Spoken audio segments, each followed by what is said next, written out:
Guys, Jacob with Jacob Comics. All right, we got a fun show for you today, or second show today.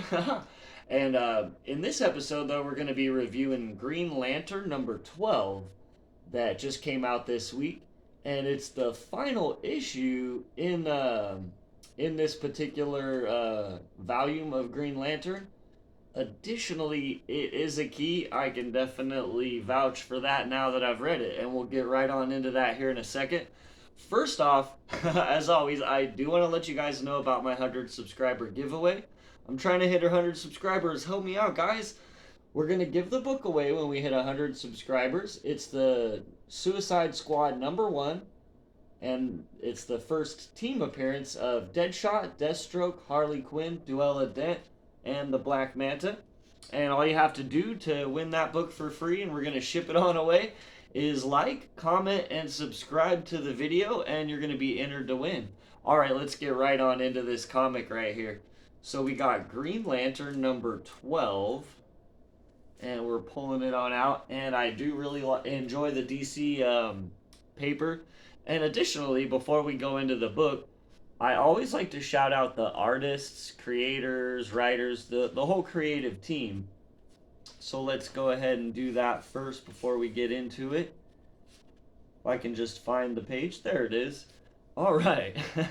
So we have the writer is Jeffrey Thorne, Tom Rainey and Marco Santucci on the art team, Mike Atiyeh on colors, Rob Lai on letters, Bernard Chang and Alex Sinclair on the cover on the version that I got. All right, so let's get right on into this. Now, when it starts, John seems to be, John Stewart's kind of the main focus of what happens in this issue, and John Stewart is somehow in contact with all the different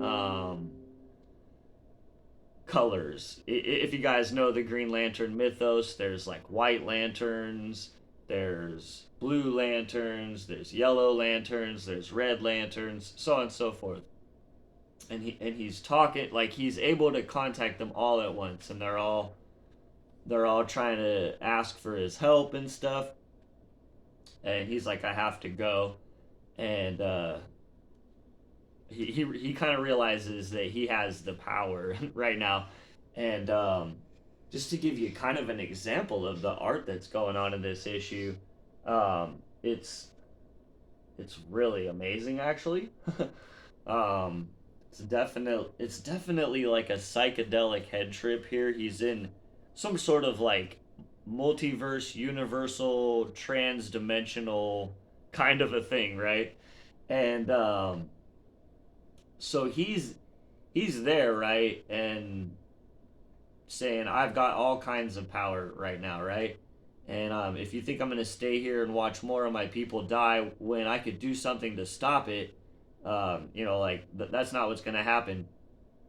And then there's a voice, like he hears a voice of someone else, and he says, it's a good fix. I'll give you that, but did you really think it through? And he's like, wait, who's that? And just to kind of explain the story here, since I've already read it, what John Stewart has done is he has used his massive power now that he has gained after defeating a bad guy that we'll get to. I think they name him at some point. He has created a way for the Green Lantern Corps to still be able to manifest their rings and use their powers without the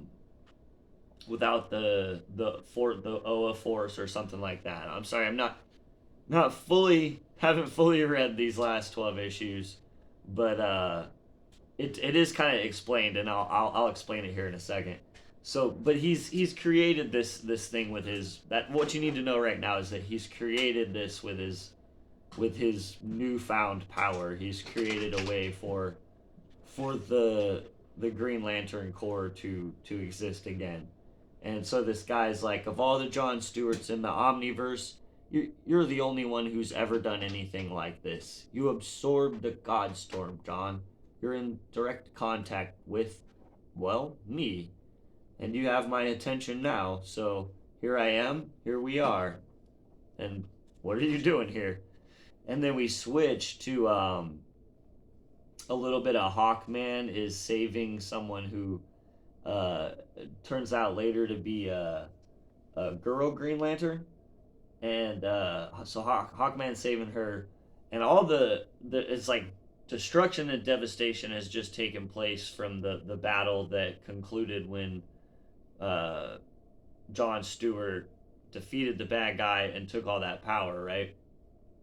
So, but all of the other Green Lanterns and Red Lanterns, Yellow Lanterns, White, all the Lanterns, Blue Lanterns, none of them have rings or powers anymore. And so he's like, they deserve a chance. The universe needs them. And we see here we've got Hal Jordan and two other lanterns. So we've got Hal Jordan, two other lanterns, and he goes, guys, I think something's happening with the Force. And as we can see here, the Force thing just kind of like explodes into tri-dimensional craziness, right? And everybody's running, and the Hawkman goes like, seven hells, tell me we have scanalysis back up, whatever that is. Tech speak, right? And he goes, this other guy I know is a lantern as well, goes, all orbitals were hit by that energy wave, Captain. Damage assessment is nil. So they go through and they're like, oh, we're bringing everything. We're bringing comms back online. We're bringing the biometrics, astrometrics, all that. He's like, what's happening down there? I'm the Hawkslayer cousin. Please address me appropriately.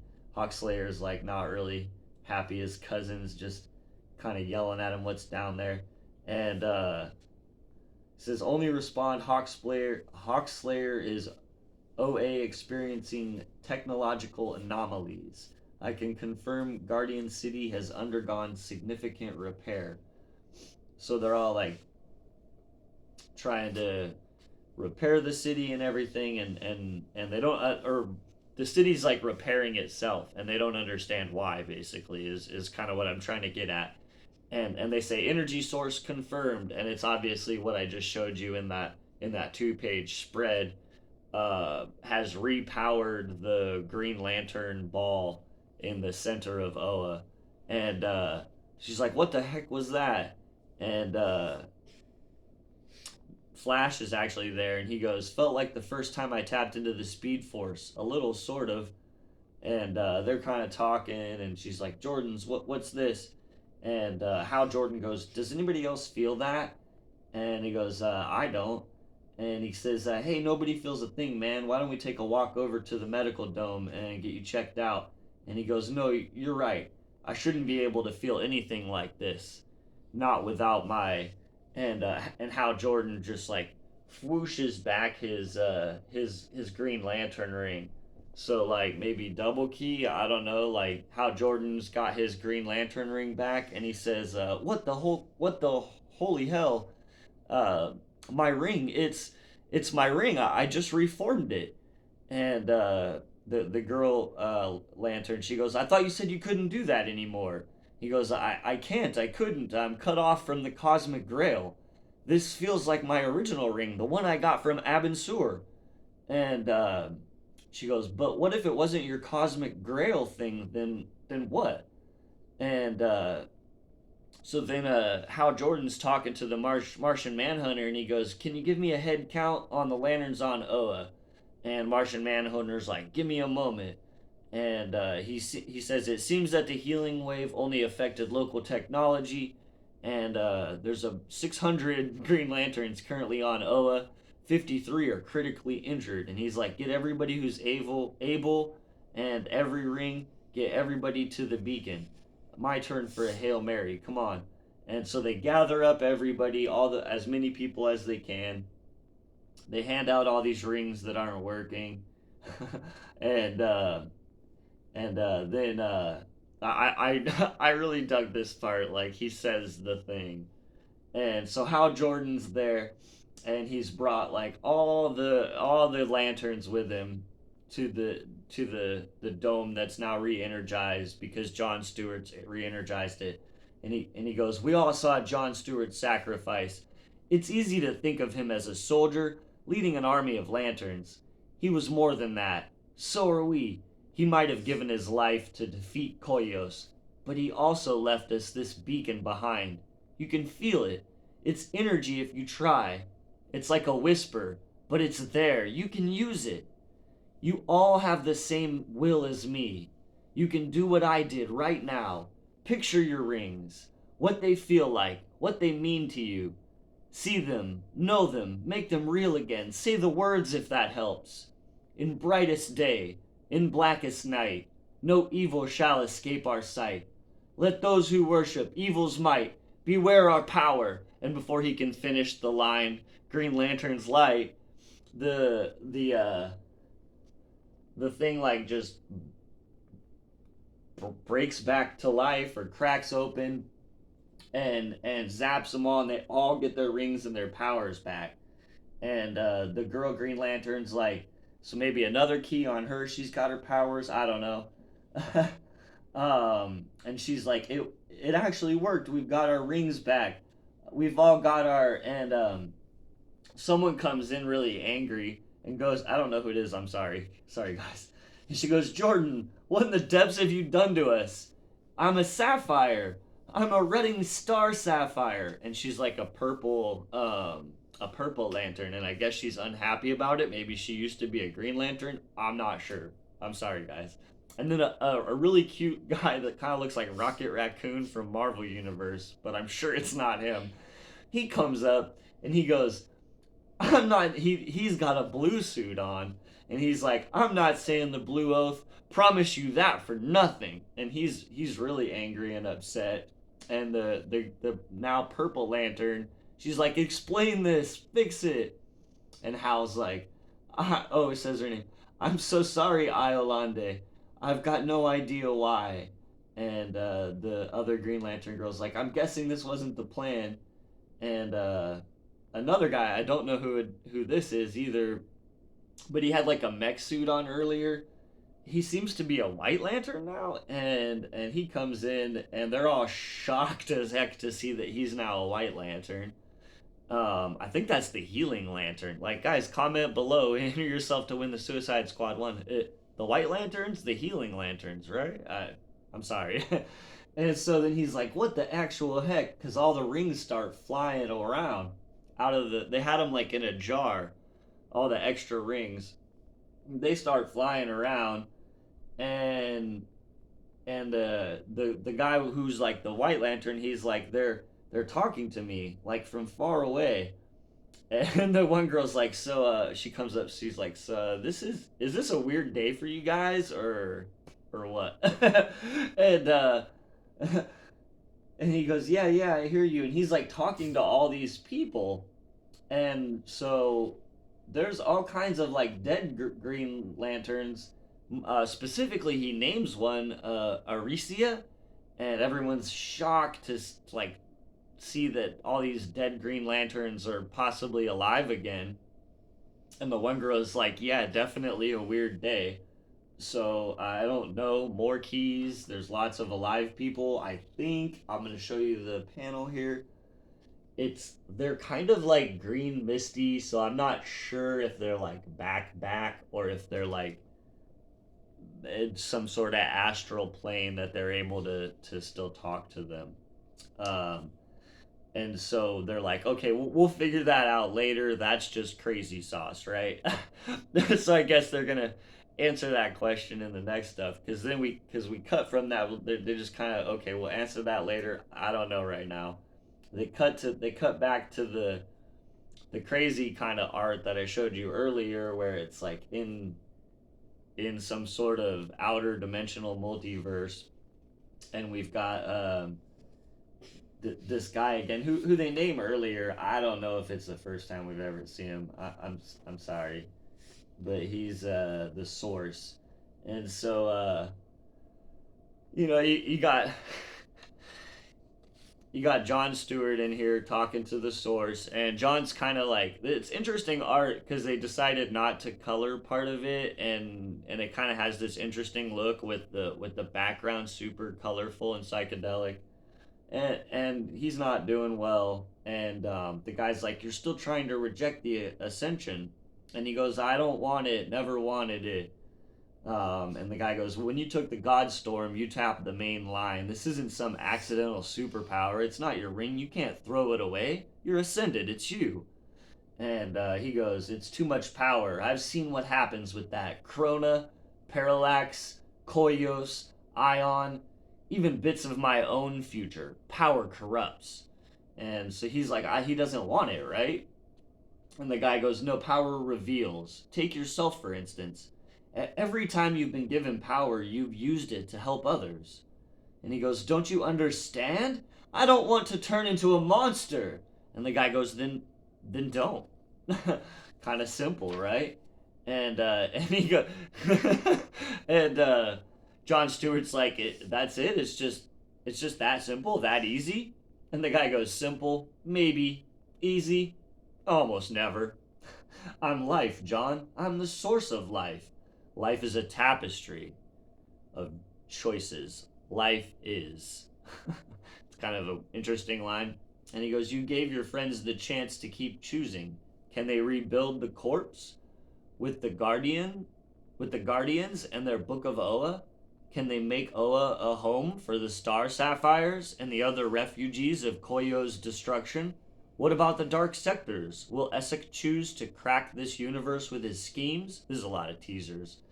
Will your friends there choose to keep fighting him? I don't know. But I do know this. Death is the end of choices. John, remember what I told you about lying to me? When you accepted the Godstorm, and you looked at me, I looked back. I saw you. I know what future state you chose. You know exactly who you are, and what you're going to do with your ascension, and with your life. And so let me understand this, John. You broke the Lightbringer. You got a power up, went back to Oa where the battery is destroyed and the Guardians are dead, along with thousands of us. Odom and Zamorin gone, both their batteries too, and Maltus, their lanterns dead, or scattered as well. But you replaced the central battery. You had enough power to do all that and return here, but you didn't bring reinforcements.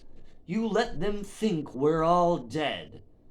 Those months we've been gone have only been weeks for them. They got enough on their plate. No way they could take this on now. But we can. Yeah, Kens. And you see this explosion, and there's like these all these guys I don't know that are fighting. I assume I assume that they're Jon Stewart's friends because of what happens here. It goes, slavers, drop your weapons. You have 10 minutes to clear the planet. This market is closed forever, and these people are free. And we get this. This planet is now under the protection of the Emerald Knight. And so there he is. Jon Stewart has become the Emerald Knight, ladies and gentlemen. And there is no backstory in this issue, which honestly, like, I kind of don't like the backstories as much. I feel like it breaks up the flow. It's just, man, this is a great read, guys. Definitely giving this one a thumbs up. Like, you get a whole, I want to say it's 36 pages. Like, again, you got that really nice DC papered cover and the nice newsprint kind of feel inside. I'm loving that. And this story, I mean, I haven't read a Green Lantern book in many years. So, yeah, I'm definitely kind of actually somewhat excited to see what they're gonna do with the Emerald Knight, and I'm definitely picking up Emerald Knight #1 for sure. Or I think they're saying they're gonna call it John Stewart, the Emerald Knight. It looks like that's what the title is gonna be, guys. So yeah, definite key. John Stewart turns into the Emerald Knight. Really good issue, last issue of that Green Lantern run. So I mean, I'd actually say, hey guys, go. I don't always say this. Go pick up your copy. If it's still at the LCS, if they haven't sold out yet, go, because it's not a highly ordered run right now either, guys. Like who was read? Let's be real. How many people were really reading Green Lantern? It got canceled. It's not. They probably didn't do a lot of these #12s, and yo, that's a good read, yo. And if John Stewart Emerald Knight #1 and continuing forward is a good read, this is going to be a good book to pick up. I definitely do recommend it. All right, that's that's what I got today. Remember, like, comment, subscribe for your chance to win the Suicide Squad #1. Trying to hit 100 subscribers. And shoot, if you guys want to help me out and you've watched this far in the video, hey, hit the link below and buy some comics off me. I know I'd really appreciate it. All right, guys, have a great night, and we'll see you tomorrow.